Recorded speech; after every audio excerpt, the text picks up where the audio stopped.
Good afternoon, everyone. A big welcome to all at the Sustainability Connect Symposium, jointly organized by City Developments Limited, or CDL for short, Global Green Connect, or GGC for short, and the European Federation of the Financial Analyst Societies, or EFFAS for short, and Friends of the Earth. My name is Marilyn, and I'm on CDL's sustainability team.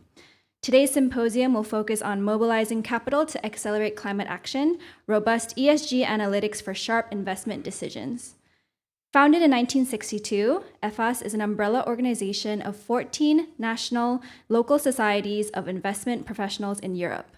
It aims to set the requirement capital standards for investment professionals, acting as a think tank and center for discussion, and be a European reference in training and qualifications. EFFAS established the Certified ESG Analyst, or CESGA, program in 2014. It aims to provide the necessary training from financial analysts and portfolio managers to integrate ESG in their allocation processes. Today, we have the privilege of hearing from Dr. Jesús López Zaballos, the Chairperson of the EFFAS Board, which will be followed by the plenary session featuring subject experts in ESG investment. The session will close with a sharing on ESG integration and valuation by Professor Alexander Bassen, EFFAS CESGA Academic Director and Greenhouse Gas Protocol's inaugural Chair of the Independent Standards Board. To kick off the program for today, CDL's Chief Sustainability Officer, Ms Esther An, will be giving the welcome remarks. A sustainability practitioner for over 2 decades, Esther published the first sustainability report in Singapore in 2008 and issued the first green bond by a Singapore company in 2017. She was conferred the 2018 UN SDG Pioneer for Green Infrastructure and a Low Carbon Economy by the UN Global Compact and named amongst the 25 Trailblazing Women Against Climate Change by Reuters in 2023, as well as the inaugural Time 100 Climate Leaders in Business 2023 list. Esther, please.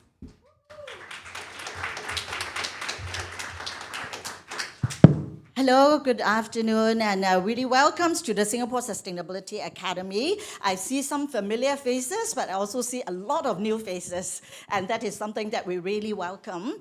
And while I'm the Chief Sustainability Officer for CDL, and CDL, for those who may not know us well, we are a Singapore-listed real estate company, but we operate in 29 countries, 112 locations. So we just celebrated 60th anniversary last year. And where you are now, this space is not for rental, okay, only by invitation. And it is called Sustainability Academy because we promote sustainability, as the name suggests, and also climate action. It was opened in 2017, and a very humble space, and where you are seated used to be a planter. Okay, this is a roof garden of this City Square Mall, which is a suburban mall, very popular. We have about 2 to 3 million footfall every month before COVID. And now the crowd is coming back. And since 2017, you can see the data here that we really connect people and provide free space, rent-free space for the community to promote anything to do with the 17 goals. And behind this black curtain is actually our NGO partner called the Sustainable Energy Association Singapore, SEAS, and they have been doing capacity building, bringing in sustainable energy solutions and capacity for the ASEAN region. They have a partnership with ADB, Asian Development Bank, to bring in technologies and solutions. So we came together and we opened this. And of course, we have a lot of partners that come with us together. I'm going to impress you with a lot of logos later on.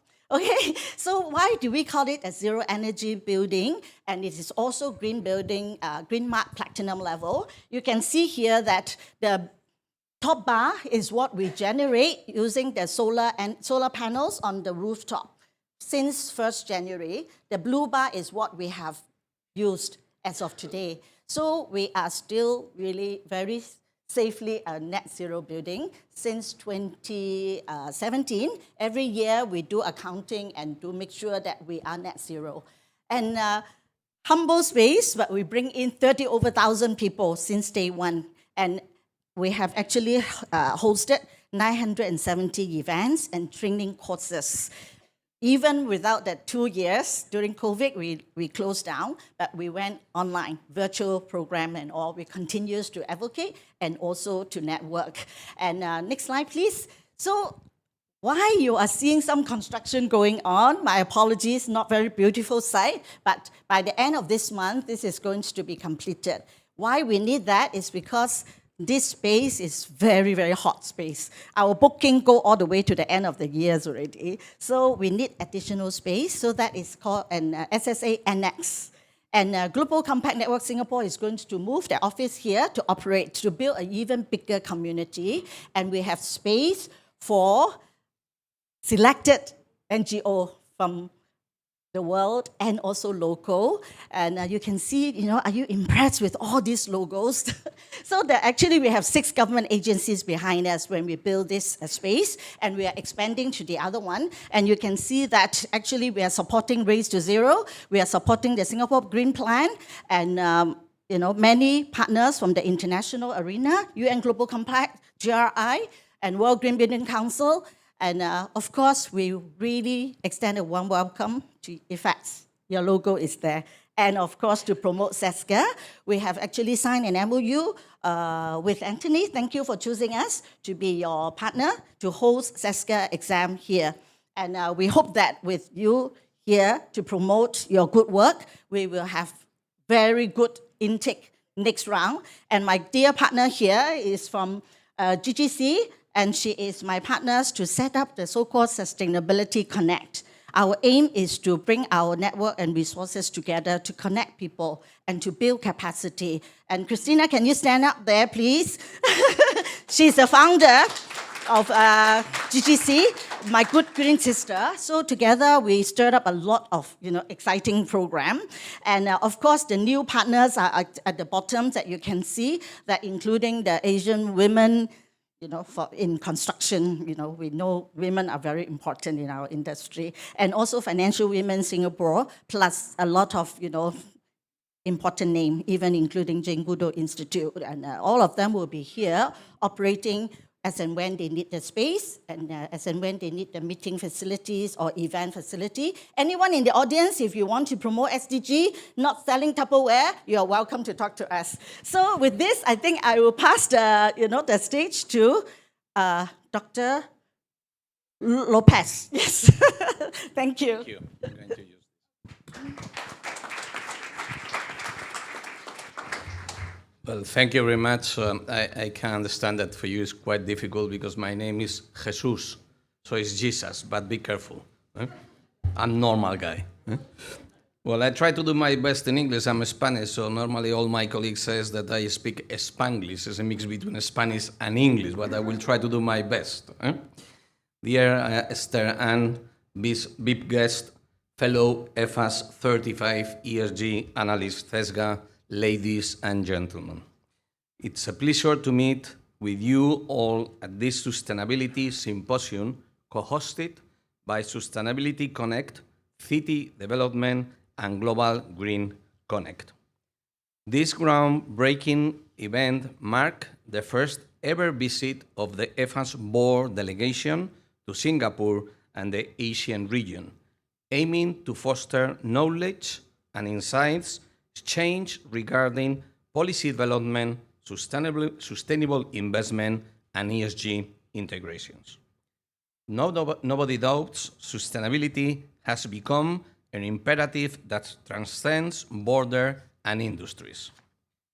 As we face the consequences of climate change, resource depletion, and environmental degradation, it is crucial for governments, business, and civil society to come together and pioneer innovation solutions. This symposium serves as a platform for knowledge sharing, collaboration, and the development of effective policies and sustainable investment that will shape a sustainable future.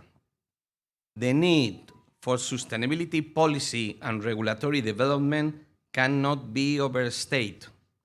It is a fundamental pillar for driving change, fostering responsible business practices, and encouraging investments that align with environmental, social, and governance ESG principles. By establishing strong frameworks and standards, we can build a resilient and green economy that benefit both present and future generations. In today's interconnected world, Singapore and Europe play pivotal roles in driving sustainable development. Singapore, with its vibrant financial sector and position as a global hub for trade and commerce, has the potential to lead sustainable finance and investment in the Asia-Pacific region. The European Union, known for its ambitious climate goals and strengthened regulations, has set the benchmark for sustainable finance and ESG integration. By joining forces, Asia and Europe, these two influential regions, can lead the way in pioneering green finance development and sustainable investment. During this symposium, we have the opportunity to engage in substantive discussions on a wide range of topics, such as the role of GHG Protocol, the global and EU sustainability policy, and its impact for Asia, and ESG integration in Singapore and Asia. However, for me, as an assistant professor and teacher at the university, since I work also at the same time in the financial markets, equipping leaders and executives with ESG skills and knowledge is critical to achieve a zero-carbon society. Cultivating green finance talents and enhancing the knowledge and responsiveness of the industry and the public to sustainable finance is one of EFFA's priorities. Glad to witness that the number of CESGA applicants has increased rapidly and various sectors have recognized CESGA.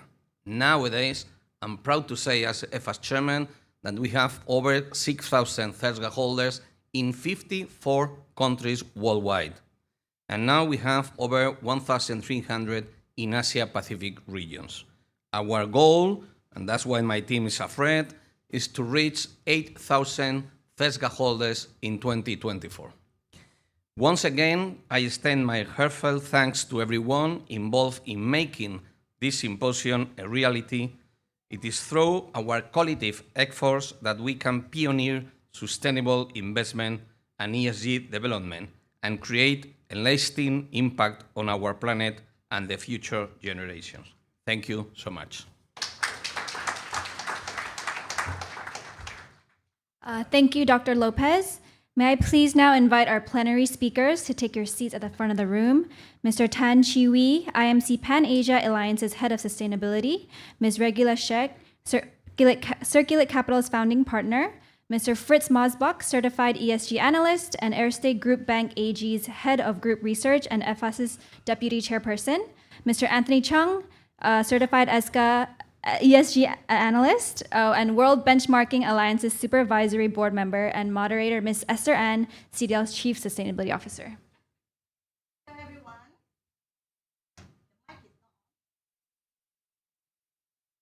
Hello, hi, can you hear me? I'm back. I think I'm too, the chair is too low. So actually, well, thank you for the speech. Really, we are living in a very unsustainable world. Some of you may have heard that UN SecGen, Antonio also said that we just enter an era of global boiling. The global warming era is out already. So how can we really drive change to counter climate change, which is actually a threat to humanity and biodiversity? So there are a few enablers that we must have is policymakers that must come together to drive change, to accelerate change. And we also need businesses and also need, technologies and solutions. And as a green building, advocate for almost 3 decades now, we know that there are technologies available to really decarbonize to net zero, but whether they are financially viable, whether they, how do we mobilize capitals and channel funds to support action is very important. And that links to the whole agenda of sustainability reporting, ESG disclosure, how good we can report and how good analysts can analyze it and also mobilize capital. All these will be covered today in this panel. So I will be only asking questions. I will leave all these experts to talk about it, and their impressive CV is already here. So I will just, throw some questions that they are all very seasoned speakers and very interactive discussion. And we will, at the end of it, this panel, we will be opening to some question from the audience as well. So the first question is, how do you find climate change now in the in your part of the world? Because like Dr. Lopez say, we have to go beyond borders. We can't just say that this is a European problem or Asian problem. All of us are sharing the same planet.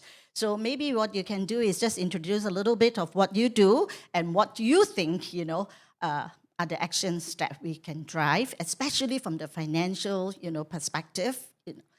Maybe I can start with Anthony first, because he's the one who brought CESGA to Singapore. Yeah, Anthony. Thank you, Esther, and very good afternoon, everyone. Very warm. We have already received very warm welcome since the moment that we have landed Singapore. So once again, thank you. To answer Esther's questions to start with, I'll just quickly walk through, my background, which I started off as an analyst in fund managers. And it was actually a coincidence that I was, when I was working in London over 10 years ago, that I was helping to manage emerging markets, socially responsible investment, SRI mandates. And obviously, at those days, the way that, ESG is integrated into portfolio is completely different from what we're doing today. Time flies, but I think the very key thing is that for analysts and portfolio managers, which we also got EFFAS Board member here who is a very seasoned fund manager here, who would be able to share with you all afterwards, is that, how to basically to do two key things. First of all, without compromising financial returns of our portfolio. And there's still a lot of debate about how much is compromising. And I think that has to do with a better understanding of how those E or S or G factors have been interacting with the financial statements. Okay, that's a big part from when during my work of analysts and PMs has been figuring has been focusing very closely, and whether it has higher relevance to this part of the world, right, the Asia Pacific market. The second part is more to do with my current role, which I happen to also heading up ESG function of a private investors. So my firm is part of one of the biggest alternative investors in the region, which spans across private equity, private credit, real estate, and hedge funds.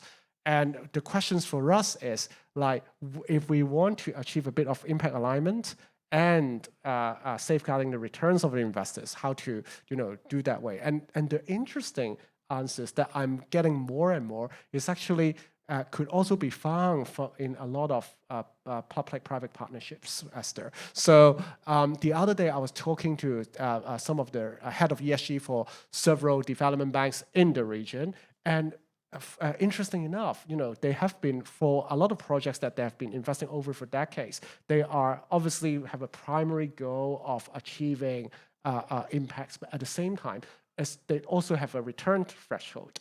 And I think the interesting part is, while the supranationals and the public sector has been looking at for decades, is something that the private guys are basically having the convergence of both sides together. So I think that's would be my first little nice surprises that I'm seeing these days. Wonderful. That is actually the financial case, the business case of ESG investment is much stronger today, right? So, Chris, I don't know whether your slide is ready, but it's your turn to share, your thoughts on the same questions. How can we really mobilize funds to drive action? Okay. Thank you. Thanks for the invitation. First, I also would like to state something at the beginning, because I attended a lot of different sustainability or ESG conferences, but I never saw such a crowd who is so committed and engaged like you here in Singapore. I really have to say that. Thank you, thank you. So afterwards, you all must, we ascertain that we ask very difficult questions, okay? Yeah. Good. The second thing is regarding climate change. By accident, we landed here today around lunchtime, I think. I came to the hotel and we dressed up and I saw 5 minutes CNN. And there was a story about climate change. And the topic was that both the earth temperatures and the sea temperatures increased massively in February. So worldwide, the earth temperature was, I think, more around plus 2% compared to the past. And the same with all the oceans, also on a worldwide level. So you can see the climate change is not deniable. Also, if Mr. Trump, for example, is saying it's not existing, I think, unfortunately, it exists. And of course, we have to do something against it. And therefore, I think we are here also to educate people that we can, that we can something do against it. Good. But I think I do not need, regarding the funding. The US is much more developed in terms of financing via the stock market. I have to say that Europe, in a comparison, is underdeveloped. I would not say it's an emerging market in terms of, perhaps sometimes it's an emerging market, but just comparing figures, the US is having more than 220%, I think, market cap to GDP. So they are financing a lot via the capital market. In Europe, it's around 30 to 50% of GDP, so below 100%. So a lot of SMEs and also larger stocks do not use the capital markets because they are financed by banks with loans, and that's it. So that's the main purpose of banks in Europe. And we really have to create the capital union, and we also have to support with other measures the stock markets and also the credit markets to finance future needs, which are important for all of us. Wonderful. Well, Regula, you are also, very into capital market. Maybe, you are from Switzerland and you have been in Asia for a long time. How would you see that, is Asia picking up, gaining traction in terms of, climate action? And also, same question, how do you mobilize, capital for action? Well, thanks, Esther. So yes, welcome. It's great to have such a group here, and thanks for having me. I would love to bring really a very particular aspect to today's discussion. Maybe briefly, I was just reflecting. Yes, I've been gone for a long time from Europe, from Switzerland, and when I started going into the ESG world at that time, we called it sustainability, and I did a CFA, and all we looked at is ethics. It was all financial plus a very small chapter of ethics. And now fast forward right today, it's amazing to see how much the topic is really built into the curriculum. So just to very briefly to myself and who I represent. So I'm founding partner of Circulate Capital. We are an investment manager based in Singapore, and we have $255 million AUM, and we focus on investing and building up the plastic recycling supply chain in emerging markets. Meaning, all of us have quite some consumption, and we see through the growth of the economies, there's increased consumption, a lot of single-use plastics, and all of that, or much of it goes into either the ocean or in one way or the other. And that is obviously an enormous pollution to the planet. We invest in emerging markets because there is often the lack of the infrastructure where then actually the material is leaking. Now you may wonder, how does that have to do with climate change? When infrastructure is lacking or missing, what we see is a lot of the material is either leaking into the waterways, into the ocean, it goes then back into into our food chain, but it is also burned. And just to give you an example, if we were to tackle currently all the waste, the plastic waste in India and Indonesia alone, and bring it back into the circular economy for recycling, then we could shut down about 40 coal-fired power plants by 2030. So plastic is a contributor to climate change through different means. It is not just energy, right? It's the built environment, it's the consumption. And here I see Asia to be at the center of change, because Asia is the production and consumption powerhouse. It has enormous growth. And so if Asia picks up the opportunity of moving the economy from a very linear to a circular economy and bring material back into the circular system, and therefore preventing further greenhouse gas emission, then that is an enormous opportunity. And we see there is a tremendous interest, and we have seen over the last 5 years since we've been in Asia building investing in these businesses, that there is an increased interest and awareness of the topic. Can I just excuse myself, because Switzerland has a developed market. So the most developed stock markets in Europe is the Netherlands and Switzerland. Wonderful. Thank you so much. So now we switch back to Asia. And Chee Wee, you have a lot of experience. You just relocated back from China to Singapore. So maybe you can share a little bit more on the same questions, or anything you want to, add on to it. Sure. I'm Chee Wee. I'd like to thank GGC and CDL for inviting me today and hosting this session. So I just moved back from Beijing to Singapore. Back then I was in Asia Infrastructure Investment Bank. So what we focused back then was on projects across many parts of the world that has development impact. My role was to make sure that whatever wind and the solar and the hydro, which you think are good things, are being done properly. But sometimes we refuse financing wind projects because of the birds. Sometimes we refuse the solar because of displacement. So this was my previous avatar. And coming back to Singapore because of PSLE, I'm now with IMC, PAA, and what are my main concern now is that my colleagues in the shipyards, in the ship, how are they resilient to the increased heat, right? Increased heat. This is, when you go down to the site, you will just keep perspiring non-stop. So how are they going to function there and the productivity level? Same time, we have an investment arm. I'll be thinking about, is this investment going to help us to decarbonize? Is this investment going to be the star in future that is impactful and meaningful? So that's what I'm doing now. Okay, wonderful. Do you know what is the most popular number in the world? It's 0, right? And it's also most scary numbers that keeping us, giving us a lot of sleepless night. So net zero is a global climate goal, and also many nations have also pledged to net zero by 2050, 2060, or 2070.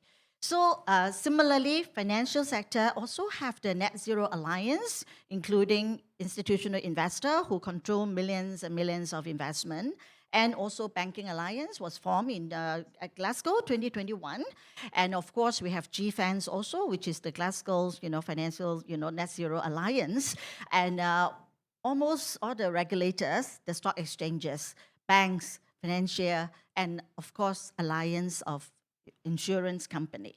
And when you are talking about some of the assets that become stranded assets is when it is not insurable, or when it is too expensive, the premium will hit your financial bottom line. So these are all business risks. So climate risks are really indeed investment risks and business risks. And so I want to know that how can, the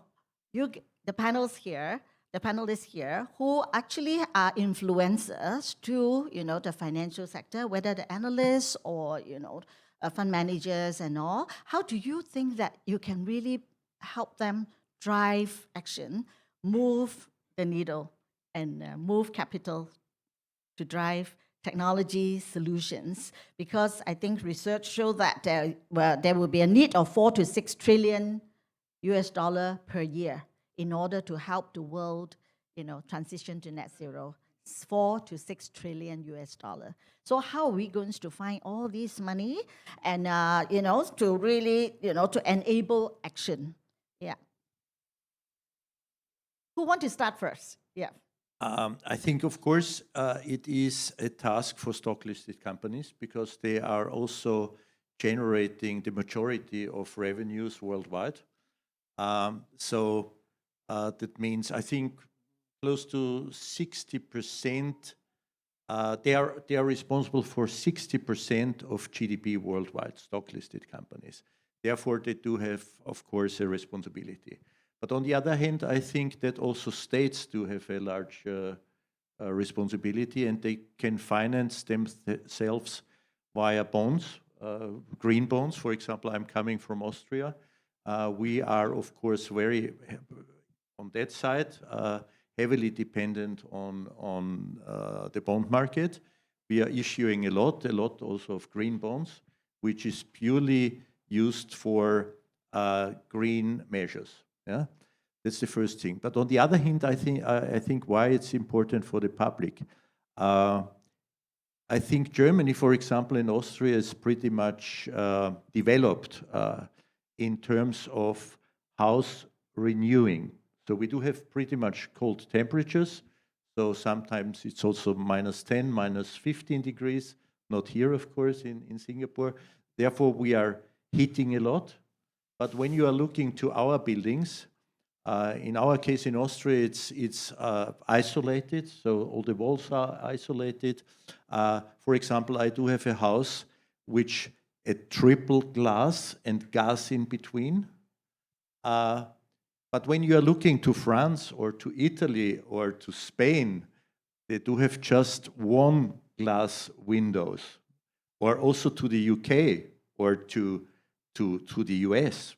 So there is no isolation, and there's just windows with one glass. What does it mean? When they are heating, it's going out like hell, so there's nothing which holds the heating.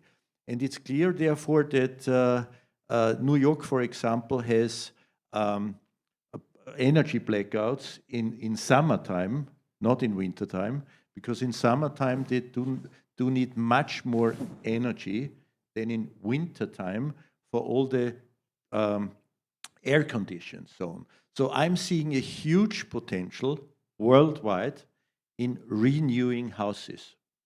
And that's, of course, not a task for stock-listed, perhaps also for stock-listed companies, but it's a real task for all the states worldwide. So that means to keep the heating or the air condition within the houses, and I think if you can do that, you will save a lot. Wonderful. Just to share that in Singapore, we are next to the tropic. We don't need a lot of heating. We need a lot of cooling. So energy efficiency is also a top priority for our green building standards here, the Green Mark standards. And of course, the biggest challenge in the world may not be the newer developments, because from drawing board, you can really apply technology solutions. But the biggest challenge is actually older buildings. So, sure. Singapore being a young country, we also have a fair share of, older building, but as compared to Europe and all, we are nothing. Yeah, you have buildings that are 100 years old, and also it's very hard to decarbonize those buildings. Yeah, but you can imagine all the old buildings worldwide, how much they are responsible for the emissions. It's massive. Indeed. Enormous. Yeah, that's why we have World Green Building Council also joining our community. And I sit on the board of corporate advisory. We need to engage businesses, bankers, and financiers to come to contribute to what you are suggesting. So I think any panelists want to chime in here of this topic?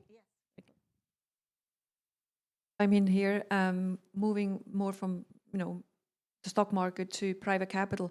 I think really private capital has a key role to play, particularly in industries which are generally underserved and where there's not enough investment vehicles or means for the public market, individual, retail or a market to trade. When we look at innovation needed, right? I mean, there is a lot of technology out there which we know exactly is existing and we can apply to reduce our footprint. But we still need innovation. And I think particularly on the innovation side, private equity, private capital has a clear role to play. In our case, that was the same. So when you look at the lack of infrastructure for recycling or any material, whether it's waste management in general, it's been considered waste, right? It has not been considered value added. It was never valorized. You can do that. But how can you bring that to the investor to make it attractive if the industry doesn't even exist? If the financial industry generally did not see this as a valid investment opportunity? I think here private equity or venture capital can come in, building new solutions, developing case studies, developing pipelines for investments, showcasing to the larger financial industry that there is indeed a financial return to be made while having a tremendous impact. And that is really what we came in to do with plastics, right? It has been historically underserved, and the banks have not been funding because it's waste. So, and in many cases, there is a claim the government should take care of it, but the governments in many of these markets don't have the means. Yes, they could maybe raise or enter a green bond, but they have other topics, right, which are of bigger importance than that. So I think here really private equity has a key role to play. And in our case, I think looking very holistically, those corporations who actually are part of the supply chain by producing packaging, by producing, in that sense, indirectly waste, can play a pivotal role in funding the industry. Meaning, in our case, some of our funders or founding funders, LPs, are some of the largest consumer goods companies because they have a role to play in building up sustainable solutions for the future. And if I may, echo what Regula has just shared, usually in any panels, the last thing I want to hear from the panelists is, the government should do something. Or we need policy support, blah, blah, right? And everyone just finished that discussions, pushing it to the public sector, and we go out and have drinks. That's the last thing that I wanted to hear. But interestingly, what I want to say is that my very recent observation is that I think across Asia, public asset owners, sovereign wealth fund, pensions inclusive, if you look at what all the governments has been pledging in terms of the decarbonization pathways, right?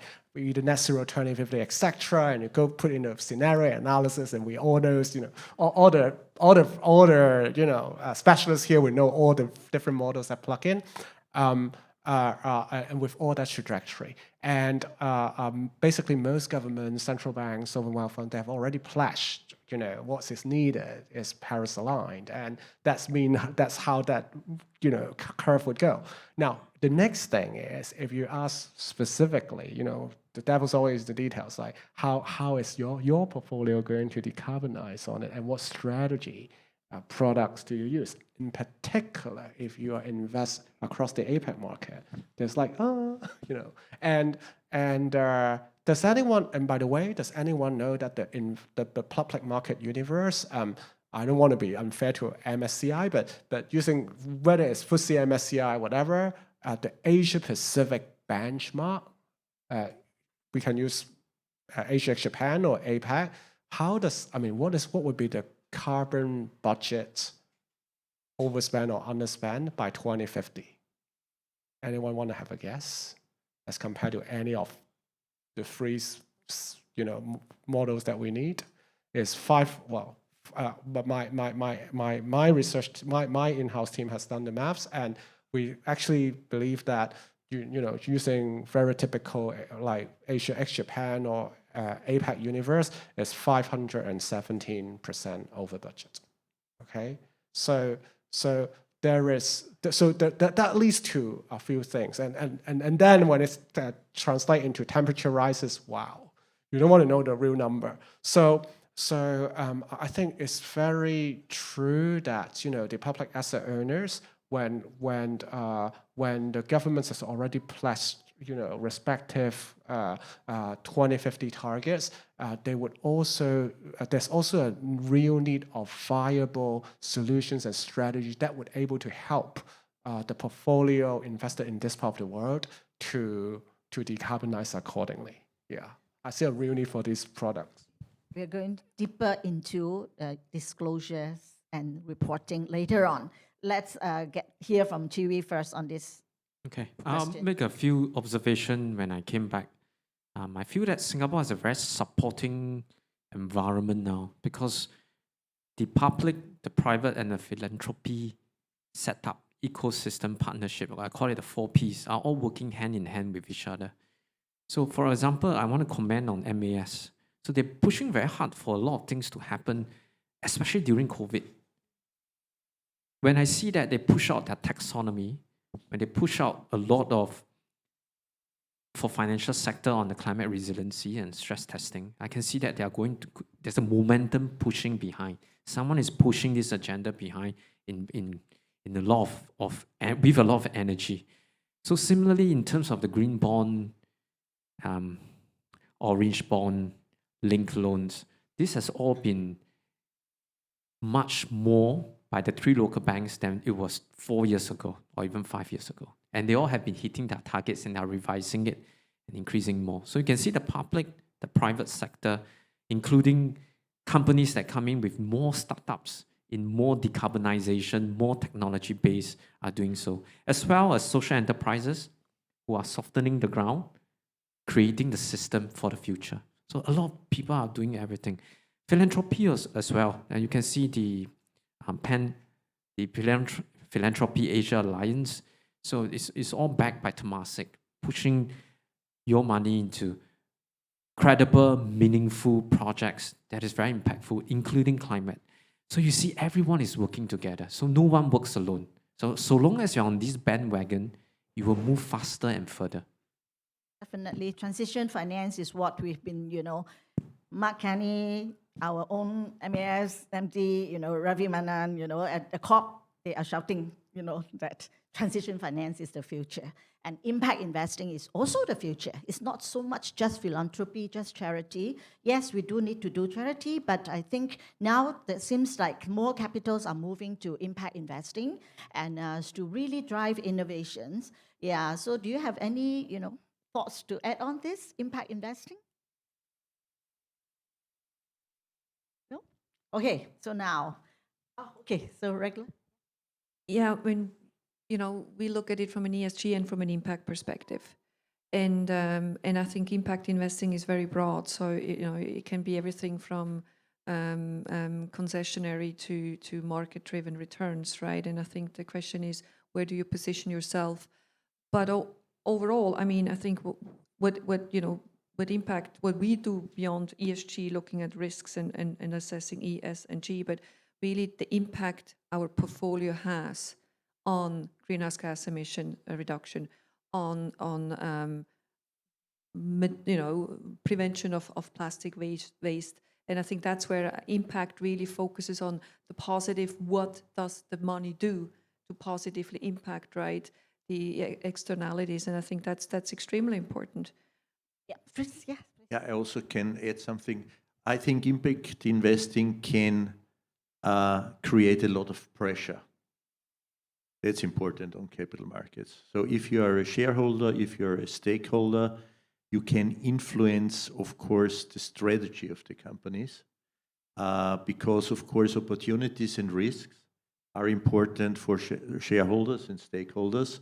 And of course, with that strategy, you can influence and increase the pressure to the companies. Chee Wee? I'll share that all investment should have impact in mind because they serve a purpose and therefore solution, therefore contribute. Some impact more than the others, some in some areas, not the others. And it's a bit different from impact first. So you have to find balance in your portfolio construction on what is returns, what is impact first, and how do we act together. Yeah. Yeah. And to add on to, I think this is to branch out from that. I think SDG aligned investing is actually a very new subset that is being evolved. In the past, a lot of fund managers would be complaining, SDG is great, but how do we invest it? And what is a way of, measuring or really have a good SDG alignment? And I think some of the very useful tools and benchmarks, including those who are being developed by WBA, World Benchmarking Alliance, would be a very good tools that is available for either from the capital, from the investment side, or from the corporate side, to look at how some of these SDGs enhancement are being made and measured. Okay, just some mind-boggling numbers. When you talk about 17 SDG, the latest Asia Pacific SDG Progress Report just released last month. We are 32 years behind. Okay, 16 goals are all behind. The number, climate action, is in regression. Not something we celebrate. Go to my LinkedIn, you will see all the data there. It's quite scary. And so now there's like, research show that there are actually 600 ESG, more than 600 ESG ratings and ranking and standards and, disclosures and all that. So when you talk about impact investing, when you talk about what is the impact, just now Chee Wee say, how are we going to have data really show that real impact? And of course, we are all in reporting, line. We all know that it is very mind-boggling. And of course, Singapore has just also announced that just passed in the parliaments that mandatory reporting is starting, in 2025. And SGX just sent out, today, just this morning, for all listed companies to, for public consultation. And definitely, there's no turning back. And in fact, Singapore's ambition is not just for listed company. We have less than 1,000 listed company here to help the countries to achieve net zero. You need even non-listed company. So our ambition is to get the large boys to come in first, those with annual revenues of 1 billion, and above, and also 500 million assets. So these are the, what public sector can do. But in the end of the day, private sector has to measure up. So, of course, in the audience, we have, ACRA, who's actually spearheading the new policies and practices for reporting. We have GRI, the ASEAN head here. So we also have like a partnership between GRI and ISSB, IFRS. Actually, in November, we launched the Sustainability Innovation Lab. So there are a lot of help. But reporters, corporates, I'm one of them. Actually, I produced 16 reports already. I'm an old-timer, but I still find the reporting standards and developments and involvement very challenging. So how would you help, as an investor? I'm sure you read a lot of reports. Some are like really PR reports without assurance, And how do you, push the agenda of better, more transparent, more credible, reporting? And of course, it has to be able to be consistent in any parts of the world. Yeah. Any thoughts on that? On reporting, disclosure? Maybe I start off first. So I actually have the honor to support the CESGA program. Despite it's originated from Europe, there's actually a module that's look at green finance development and ESG integration with a regional focus. So I'm helping out on the Asia Pacific, module, which pushed me to actually look at each of the jurisdiction, how the regulations has been evolving. And I think without any doubt, I think Singapore and Hong Kong are definitely two key markets that are completely, have a huge gap leading the way in terms of all these disclosures and also, requirements that is really setting the bar for the whole region. Some people might be saying that, mandatory reporting, is this just a gesture? Because even if it's comply or explain, a lot of companies are already doing that, right? Erste has been doing this for, 16 years, right? But I actually see that beyond the stance and the statute or gesture, because I think two reasons. First of all,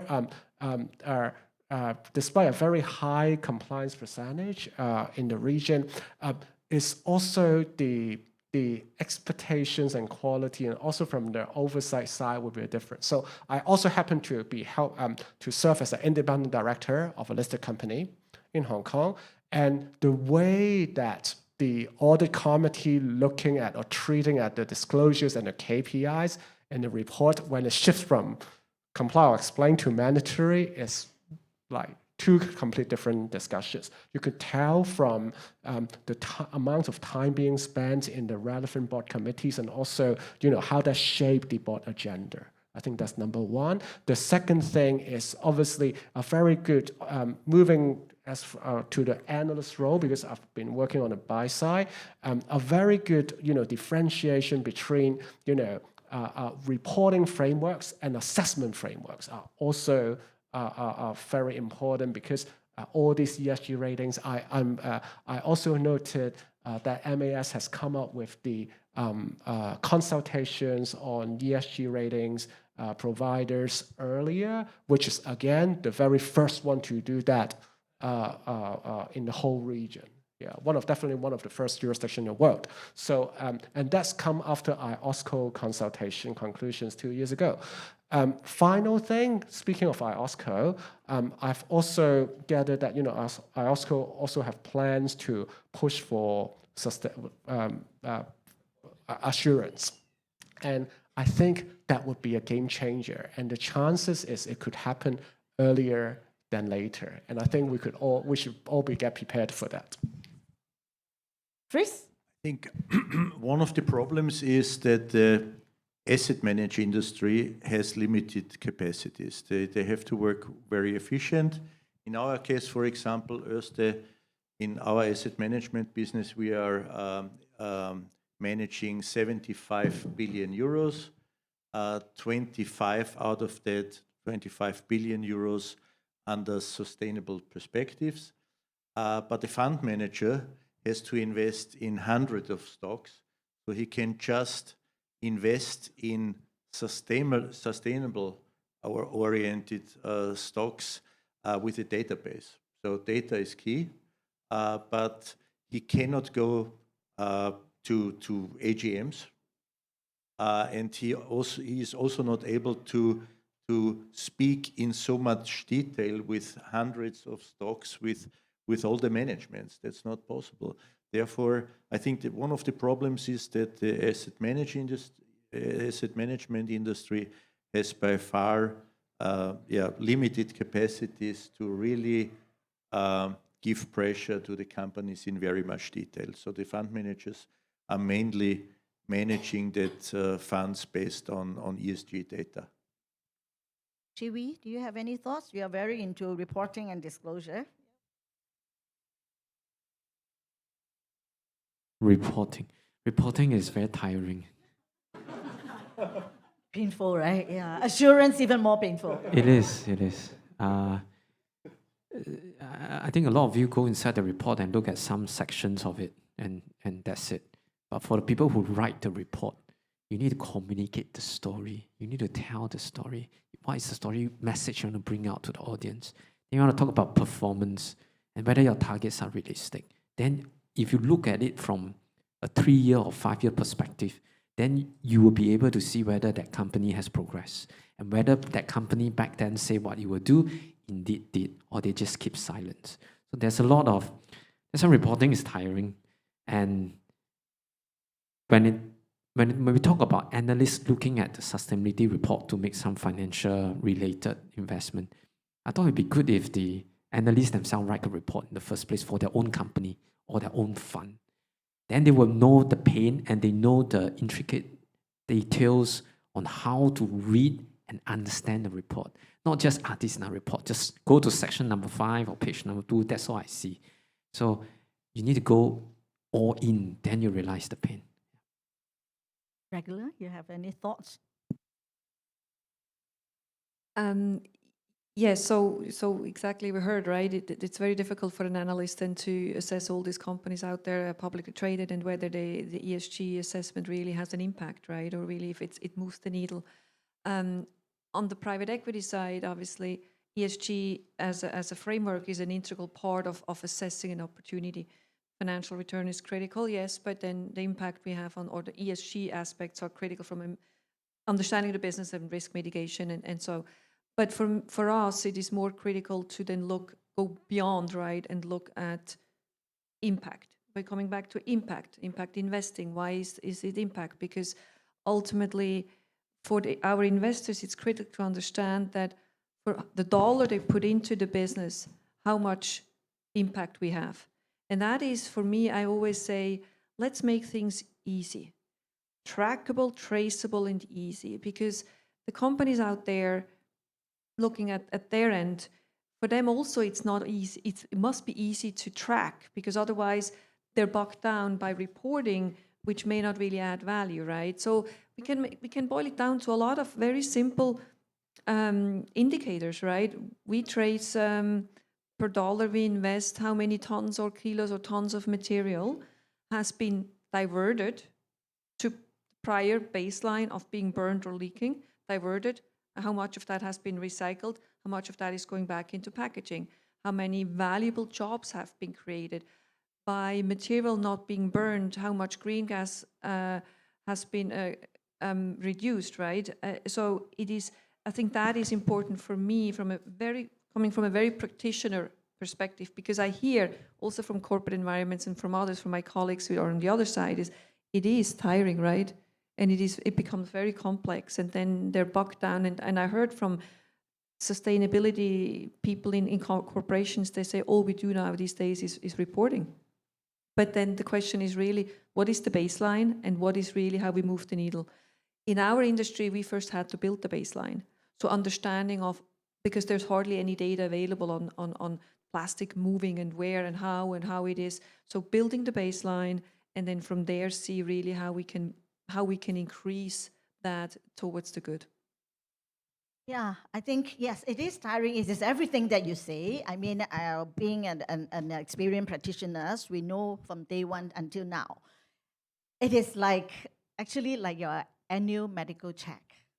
Sometimes very scary, right? When you get the report, don't know whether my blood pressure is, healthy, or cholesterol or fat level or the sugar level.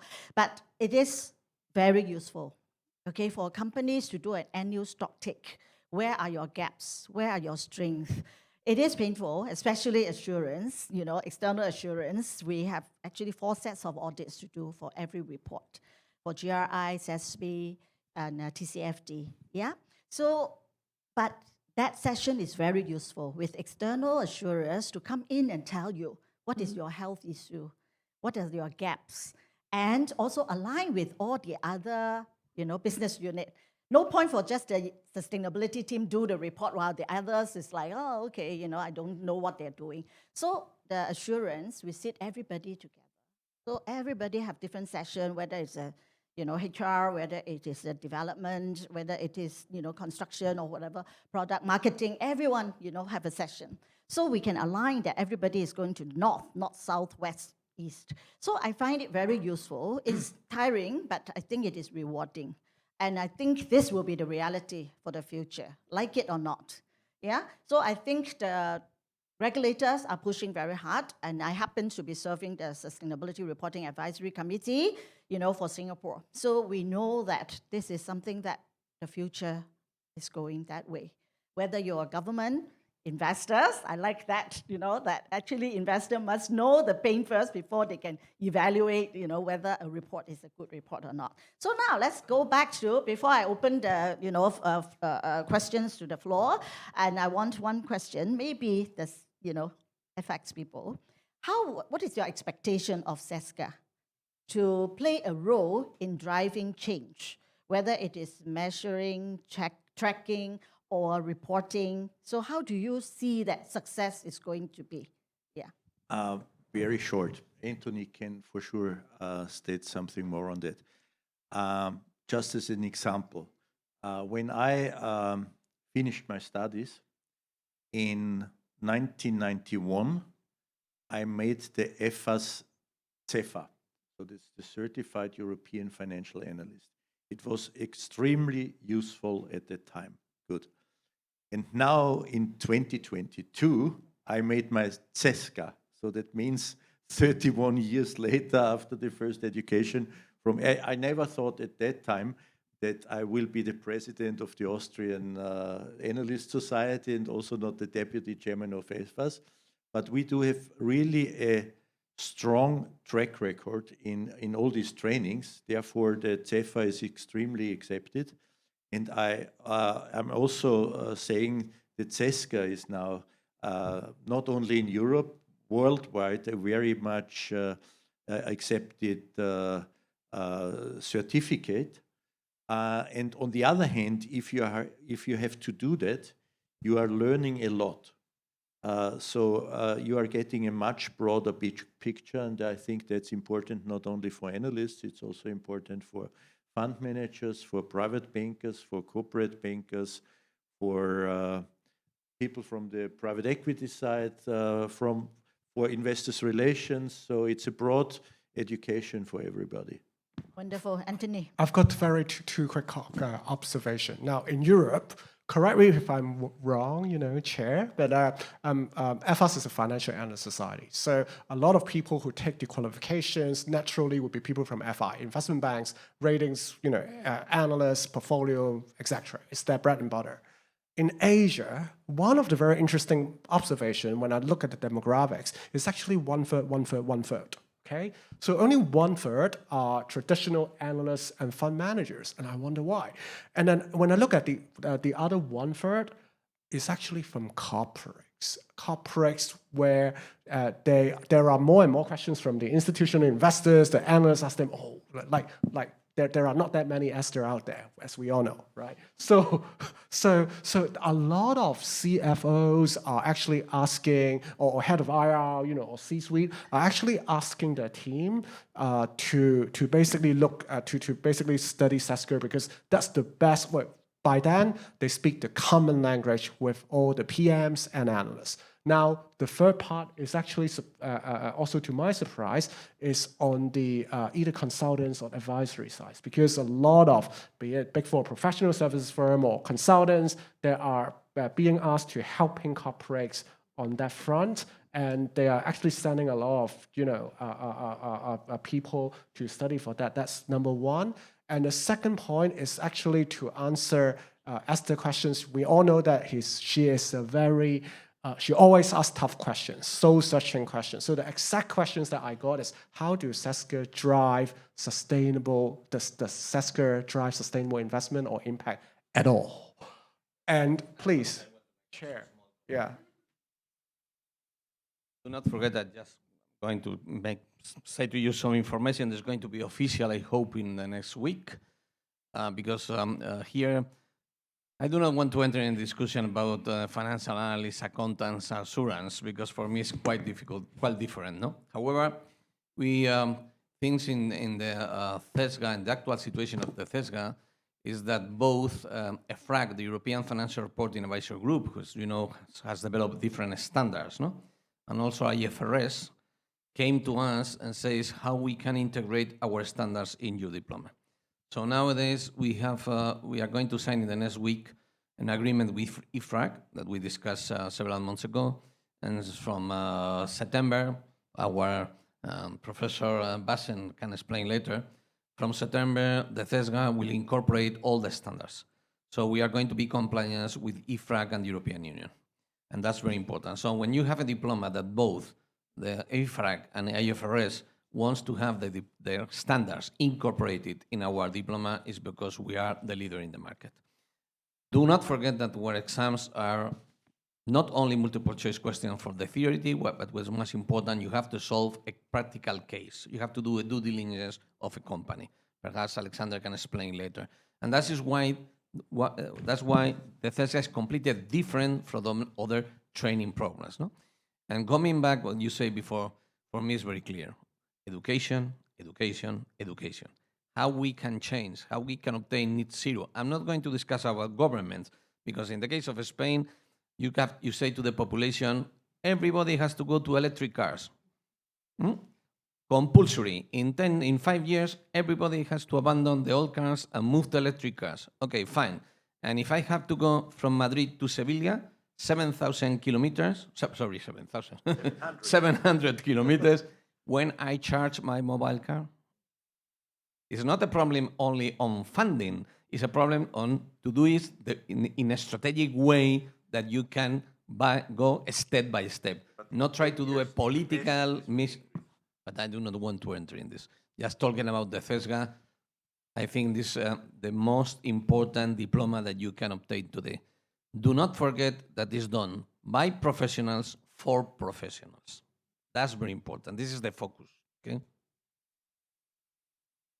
Well, before Anthony answer these questions, and thank you for the update on EFRA, FX, and but in Asia, Ali, correct me if I'm wrong, in ASEAN, more than 90% of companies are using GRI. So how are we going to bring this to the game of CESGA? And of course, ISSB are well supported by, all the stock exchanges and all. So ISSB is really an agenda that we cannot, ignore. So how would CESGA design, to embrace all these alphabet soup? Well, I could actually have Professor Alex Bassen to answer you that question, Okay. which he will be having a perfect answer. But two very quick story to finish my side is that I first share with you that I was asked to run a emerging market SRI mandate over 10 years ago, and back then I don't know how to do that, right? I mean, like we all know that it's so-called on-the-job training, meaning go figure it out yourself, right? So I was working in London back then. I looked across all the top universities, in the UK. I can't find anything.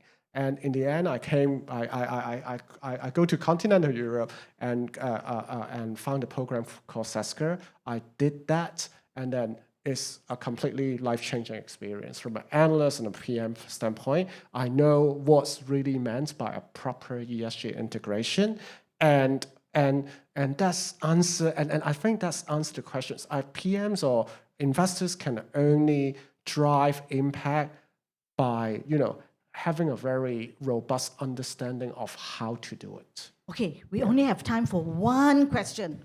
Whose hands up first? We have the honor. Okay, this gentleman wearing the glass. Yeah. You want to introduce yourself and ask a question before we pass the mic to Professor? Thank you, panelists, for your insights so far. My name is Chris.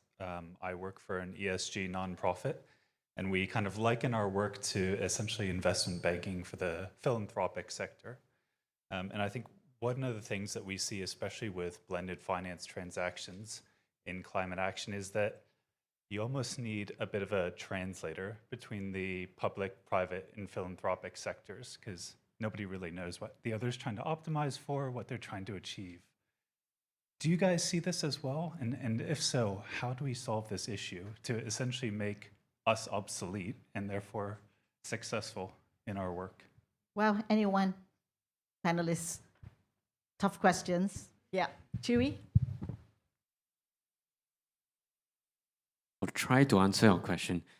So like blended finance, different people look for different things. You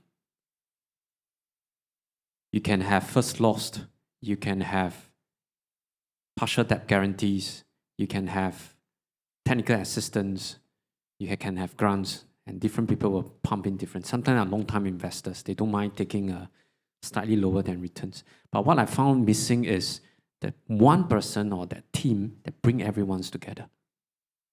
Because everyone has vested interest, the different parties, but no one brings them together.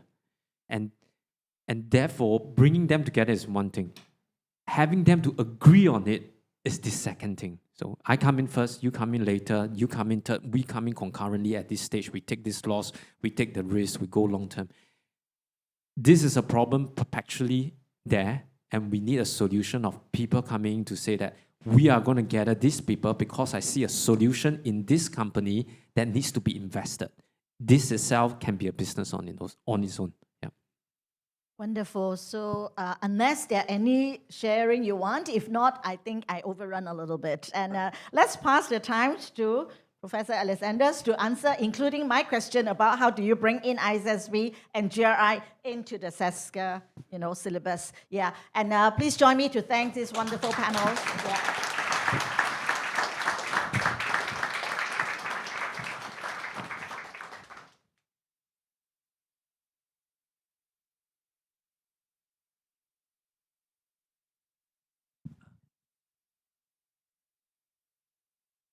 Yeah, thanks a lot. Great pleasure being here. It's good that we have some more time. It's raining outside anyway, so I think we can just stay here for another couple of minutes. Yes, I'm happy to present a little bit of what we are doing right now with the CESGA, but of course I'm more than happy to refer to the question we just had before in terms of the mandatory reporting we have in Europe, the integration of the ISSB, but also other reporting standards. So this is what I would like to. This is Fritz. Fritz. Should I just give you a presentation? So, as you can see from the perspective of the Erste Bank Austria, which is one of the largest banks in Austria, is the largest bank in Austria. We integrated East. No, I don't do that. Sorry, I just skipped the slides. Okay, ESG megatrends. There are a lot of megatrends out there. This is your favorite slide. I saw it on LinkedIn. It's really a good one. And also, if you think about the different perspective we're having here, and it's still raining outside. SDGs are also very important. And you're doing a lot there with Erste in terms of ESG integration. And this is the most important slide, so everything I said before is something you have to exclude. This is my last slide. Okay, this is a slide for the panel discussion. And am I going to the wrong direction? Yeah, no, 20 minutes.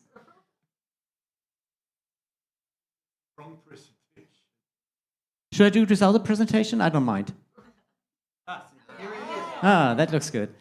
All right, so what I would like to start with is the general question of, if we do have all this different type of ESG information out there, what is the possibility to integrate that into valuation? And that is already a starting point for a first differentiation between the ISSB and the European standard.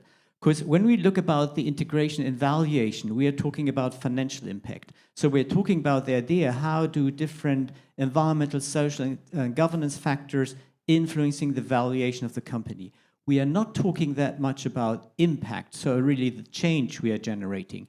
Therefore, when we talk about impact, we usually distinguish between impact-aligned and impact-generating investing. So impact-aligned investment just means you just check the corporates if they fulfill certain SDGs, if they're aligned with SDGs. We just developed in 2019 an SDG-aligned index for the United Nations, but this is just an alignment. It doesn't change anything. So the impact-generating investment, that's the difference, impact-aligned and impact-generating investment. If you think about impact-generating investment, how can you do that? You described the plastic case. I think that's a very good example of how you can really change something. It's very often linked to project finance, if you really generate impact. Or if you look at organized capital markets, then it's about engagement. That means a direct contact with companies where you try to change a strategy, where you're on AGM, an annual general meeting, and that's the impact-generating investment. So here we're looking at the financial impact of the integration of ESG. And I think therefore it is important to have a look at what is the information flow when you look into a company. So we start over here on the left-hand side. So this is the company reporting. So the information that is necessary to evaluate the sustainability performance of the company. So this is more or less based on the reporting requirements, like we had in the past of the Global Reporting Initiative, what they are doing, not in the past, we still have it, of course, and what ISSB is doing with a focus, with their block building approach, with a focus on financial materiality. And this type of information is used by intermediaries, so by rating agencies, and then by brokers, by analysts, and also by investors, by the asset owners. So that means you asked the question, who is reading the sustainability reports? And I think we all agree that most of the investors say do not read the reports, neither the module 2 you just mentioned. Usually they're using just the information that is aggregated by the intermediaries. So I think this is a very important finding. So we also have to think about how we can technically support this process of generating this type of information. And the major question, and I think here in the room we all agreed, the major question is it financially relevant what we are doing here in terms of ESG integration? And this is extremely important. If you do not want to pray to the converted, if you want to address the mainstream capital market, then you have a risk-return argumentation for them. Otherwise, they would just use it as a marketing tool because they can just have a maybe higher margin there, but you have to rely on, does it make sense from a financial perspective? And that's also the argumentation of IOSCO and of ISSB. So, and we did a survey that was 2015, so almost 10 years ago, where we analyzed 2,000 academic papers if there is a correlation between ESG performance and financial performance. And in 50% of the cases, we find a positive correlation between ESG financial performance and ESG performance and financial performance. Less than 10% a negative correlation, less than 10%. For the rest, it was mixed result or no findings. And you could say, okay, that's 10 years ago, and that was just a study from Hamburg. But our colleagues from Stern, School of Business in New York, they did the same study in 2023 with absolutely the same results. So very stable results in that terms. Approximately 50% a positive correlation and less than 10% a negative correlation. I think these are very important findings. Of course, and you had that in discussion as well, you have to differentiate between the different asset classes. So if you look at funds and indices, for example, there it's less than 15% where you find a positive correlation. So if you look at it in MSCI, ESG index, for example, and you compare it to a traditional index, there is almost no difference because they have a very low tracking error. That's the way how you design an index. So it would be a surprise if there would be a difference. So I think this is a good news and a very important news, especially for mainstream financial analysts and investors. So, but the main question is, from a more technical perspective, if this is relevant, how can I get that into my valuation model? And usually, if you're evaluating a company or a stock, you're using a model which is called a discounted cash flow model. So the idea is, how do I get the environmental factors, the social factors, and the governance factors, how can I quantify these factors and squeeze them into this existing finance valuation models? And there are different ways to do that. This is just to give you an idea how this looks like. That means you have to do a forecast of the different value drivers, and you have to integrate the risk with a discount factor. So this is a model we are using in finance for decades already. And this is important because this is what still is the basis for every finance class at the university. So everyone who took a finance class has an idea that this is a model. So if you want to talk to the mainstream capital market, you have to use these type of models. So, and I just want to pick one aspect where we'd like to illustrate how you can do that. So what we did here is we took a very traditional calculation of the net income. So we start with sales, and then we have minus costs of goods sold. We have a gross profit, we have an EBITDA, and all the other things. And the question is, how do our ESG drivers, how do they influence these traditional instruments of a profit and loss statement over here? So, and this is something you have to do on a corporate level. You have to identify how does energy efficiency, for example, influences the cost, or the greenhouse gas emissions, or a staff turnover, for example. If you have a high staff turnover, that means you have to find new staff, you have to train them. So this is simply a cost driver. And this is something you have to identify. And two good news. First of all, some of this information is already in the profit and loss statement. And secondly, based on the mandatory reporting in Europe, companies now have to disclose exactly this relation. And if you talk to corporates, so if there are corporates in the room and I just ask me, could you please explain the financial effect of greenhouse gas emissions on your profit? The answer would be in 99% of the cases, I have no idea. And this is carbon, and carbon is something that's very established, where we have measures, we have CO2 equivalents, we have the greenhouse gas emissions, so we know how to measure that. But if you think about plastic, so how do you value the money value of plastic in your profit and loss statement? It's very often not there, because it's just an external effect, the costs are covered by the society, so I don't have to care about that. And this is a completely different way of thinking. It's the idea that these are value drivers, and these are either drivers on profit and loss or on the risk. So also the risk is in this model, which we can integrate here.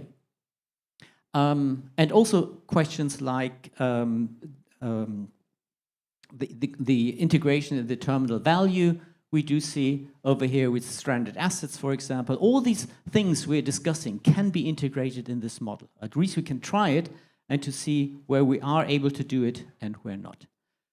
So, and Jesús just mentioned that before, this is exactly what we're doing in the CESGA. So we are exactly, these are original CESGA slides. So our idea is that in the next step, we are integrate that into a case study, where you as participants or as CESGA holders have an idea of how we can handle these processes, what are typical KPIs, what might be relations. And of course, if you look at these P&L and you think of your perspective as a corporate representative or someone who knows the corporate, you know that this is different for every type of industry. So if you would have such a P&L for oil and gas or for textile, would look completely different. So therefore, it's very important to have this sector-specific approach. All right, so just final few words on how we will do that in CESGA, and also your question, how we can integrate ISSB and also the European standards in there. So we think what we developed here more than 10 years ago. And Fritz was also a part of the group when we started 10 years ago with the CESGA. We created something what we call a gold standard.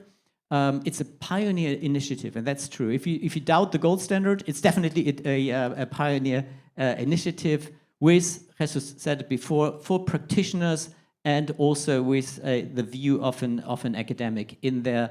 Sometimes I really doubt if I'm only an academic, because I'm deeply involved in also the standard setting processes, but that is my role over here. You mentioned already who is the target group, or who can really use the CESGA. It's the financial industry, and Anthony, you mentioned it before, also corporates. For corporates, it's very important because then they can have a common language with the investors, with the capital markets. So therefore, both are very important players in our field over here. I will skip that one and go straight into the different modules we are looking at, how we structure the CESGA. So we just start with, over here, just recent developments, just to give you an understanding of how does the market look like, what is happening in the field of sustainable finance. And you can imagine that we are updating these slides once a year, because the market is so dynamic. And that's why we decide, okay, update every year, only online as a tool. Very important is our module number 2, which is about the regulatory environment. So it's not only about ISSB, about ESRS, it's or European regulations. We also added the international regulations. Just yesterday, you probably noticed that the SEC announced that they finalized the draft for climate reporting. Unfortunately, they dropped scope 3 emissions, so they only have scope 1 and 2 emissions in there, which is from, now I have my hat at the chair of Greenhouse Gas Protocol, a pity, but maybe this will be just a question of time, and depends on the results of the election.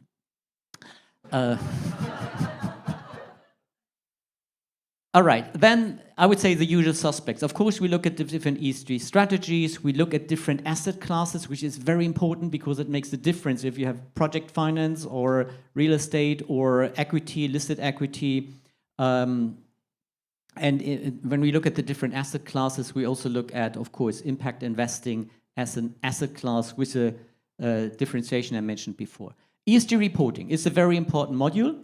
And of course, there we will give an overview of all the standards. We have huge capital on GRI. We have a long capital also on ISSB and also on the European standard, the ESRS. But the question would be, if there are these different standards, how can you integrate that in the following modules, especially in the ESG integration? So what we did and how we are just in the process of doing that right now is that we analyze the different standards in a way that we would like to figure out what I showed you on the slides before. How are they influencing the P&L? ISSB, for those who are not familiar with reporting requirements, is a global reporting standard that is based on negotiations with the different regulators. Of course, you cannot, even if it would be a UN project, they cannot just say this is globally on a mandatory on a global basis. This is not possible. This is different to Europe. There is just a law. So every European company has to do that. And by the way, you mentioned the sizes. Yeah, exactly. So, and you mentioned the sizes before. The thresholds in Europe is 250 employees, 50 million revenues, and 25 million assets. So that means 50,000 companies have to base their reporting on these standards. And the European standard has, different from ISSB, 10 topical standards. The ISSB, they only have a climate standard, and Europe has 10 different standards. Climate, biodiversity, circular economy, waste, water, 4 social standards, and a governance standard. I had the pleasure to be a member of that board, so we developed these standards in a little bit more than 2.5 years. And you can imagine that was a mess. And GRI was a so-called co-creator. So GRI is a very established standard, was always on the table when we developed these standards. I think that's very important. Cooperation with ISSB, if I have time to mention that, we had a technical meeting every week with especially Sue Lloyd, she was involved in that, and we had also working group meetings there. So the alignment between the climate standard of ISSB and the climate standard of ESRS is very high, but they have a different approach. ISSB has a financial impact approach, while the European standard, they will cover both the financial impact, but also the impact on society. So, of course, the climate reporting requirements in Europe are higher compared to the ISSB.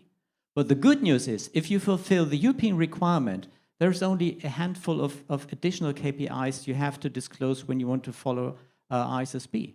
So if you want to be advanced in that field as a country or as a company, think about, have a deeper look at the ESRS standards, because it's very easy then to fulfill the ISSB requirements. So, but how are we integrating that? And GRI, of course, as well. How are we integrating that? So what we are doing right now is we have like a set of first qualitative research and then quantitative research. And for qualitative research, we are looking at the different requirements. And this is not just KPIs.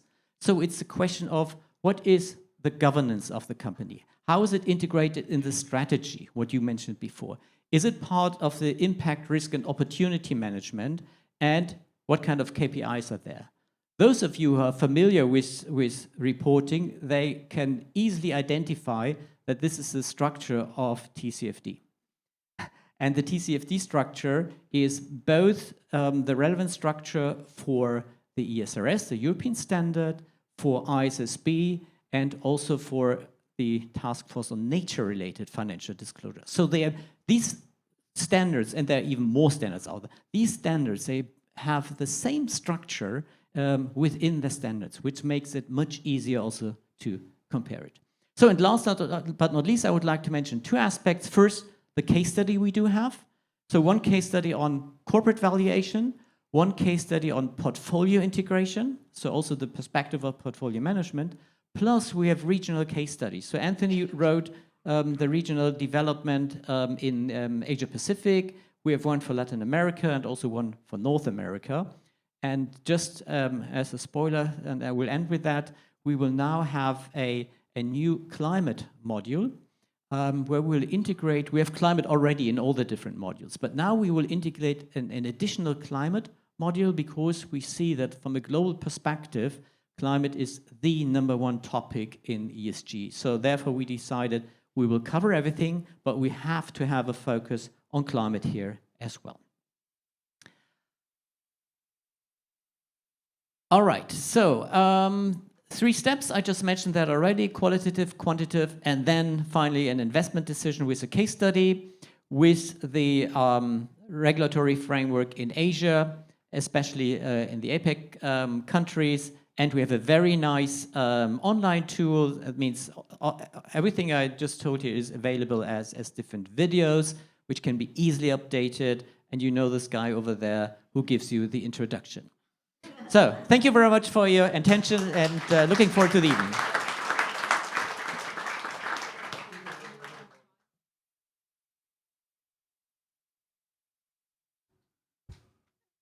Thank you, Professor Bassen.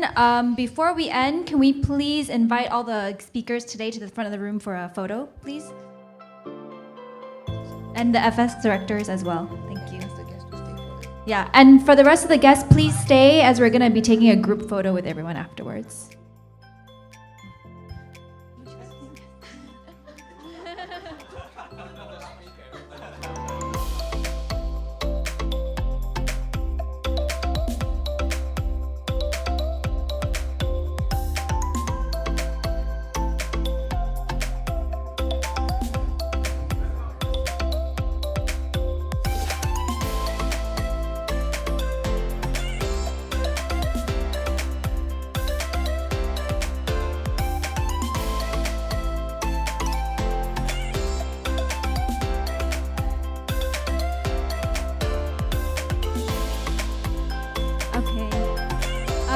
Please take your seats again.